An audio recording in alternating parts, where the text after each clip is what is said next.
வணக்க மக்களே, சட்டமுறை பற்ற மிக முக்கிய தகவல் ஒன்று வெளியாகியிருக்கிறதா. அந்நியாருக்கு ஆப்பு வைத்த அன்னையாவா?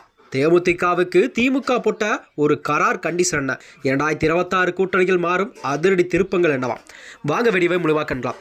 அதாவது தமிழகத்தில் வரக்கூடிய இந்த 2026 சட்டமன்ற தேர்தலை ஒட்டிதான் அனைத்து கட்சிகளுமே தங்கள் கட்சிப்பணிகள் எல்லாம் தீவிரமாக செயல்பட்டு வருகிறதா. அந்த வகையில் தான் தமிழகத்தில் வரக்கூடிய இந்த 2026 சட்டமன்ற தேர்தல் கண்டிப்பாக தமிழகத்தில் 4 முனை போட்டி சூழல் தான் நிலவக்கூடிய சூழல் அரசியல் களத்தில் இப்பொழுது சூடுபிடிக்க தொடங்கிவிட்டதா.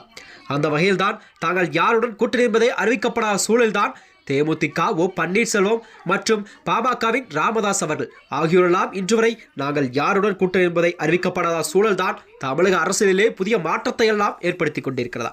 அதாவது 2026 ஆண்டு நடைபெறும் இந்த தமிழக சட்டமன்ற தேர்தலுக்கு அரசியல் களம் சூடுபிடித்த நிலையில்தான் திமுக மற்றும் தேமுதிக இடையான இந்த தொகுதி பங்கீடு பேச்சுவார்த்தை என்பது ஒரு முக்கிய தகவல் எல்லாம் வெளியாகி இருக்கிறதா. அதாவது மறைந்த விஜயகாந்த் அவர்களின் தேமுதிகவானது கண்டிப்பாக வரும் தேர்தலில் திமுக கூட்டணியில் இணைய ஆர்வம் காட்டி வரும் வேளையில்தான் திமுக தரப்போ இருந்து மிகவும் ஒரு கராரான நிபந்தனை எல்லாம் விதிக்கப்பட்டிருக்கிறதா.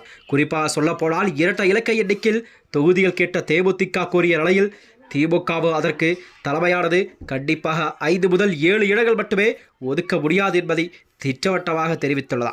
அதாவது தொகுதி எண்ணிக்கை ஒருபுறம் இருக்க தேமுதிக தரப்பிலிருந்து ஒரு ராஜ்யசபா எம்பி பதவி உறுப்பினரும் பதவியும் ஒரு பிரதான கோரிக்கையாக முன்வைக்கப்படுகிறதா.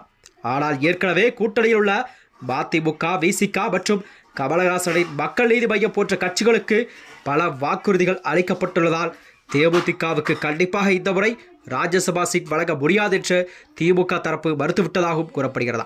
அதாவது 5 தொகுதிகள் மட்டுமே ஒதுக்கப்படும் என்றும் மேலதிக கோரிக்கைகளுக்கு இடமில்லை என்றும் திமுக தலைமை விடுத்துள்ள இந்த ஒரு கராரான செய்தி என்பது திமுக வட்டாரத்திலே ஒரு பெரும் சலசலப்பை எல்லாம் ஏற்படுத்தி கொண்டிருக்கிறதா.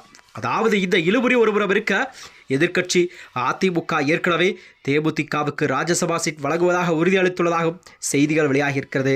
இதனால் விரைவில் விஜயகாந்த் தலைமையிலான தேமுதிக அதிக இடங்களை பெற்று ஒரு பலமான கூட்டணியை தேர்ந்தெடுப்பதில்தான் தீவிர ஆலோசனையில் ஈடுபட்டு வருகிறதா.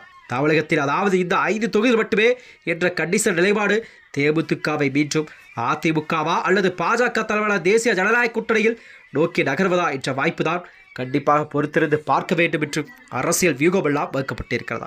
அதாவது தேமுதிக சந்திக்கும் விஜயகாந்த் மறைவுக்கு பிறகு தேமுதிக சந்திக்கும் முதல் தேர்தல் என்பதால் கண்டிப்பாக அவர்களுக்கு இது ஒரு முக்கியமான தேர்தலாக பார்க்கப்படுகிறது. இந்த நிலையில் தான் இவர்கள் கேட்கும் தொகுதி பங்கீடு யார் தருகிறார்களோ அவர்கள்தான் கூட்டணி என்பதை கண்டிப்பாக முடிவை தெளிவாக கூறிவிட்டார் அக்கட்சியின் பொதுச்செயலாளர் பிரேமலதா விஜயகாந்த் அவர்கள். மேலும் 2026 சட்டமன்ற தேர்தல் என்பது கண்டிப்பாக தேமுதிக கண்டிப்பாக வெற்றி பெறும் கூட்டணியில் தான் இணையும். அது மட்டுமின்றி அமைச்சரவையில் கூட தேமுதிக தொண்டர்கள் இடம்பெறுவார்கள் என்று அக்கட்சி ஒரு முழுமையான கண்டிப்பாக விவாதித்துள்ளதா.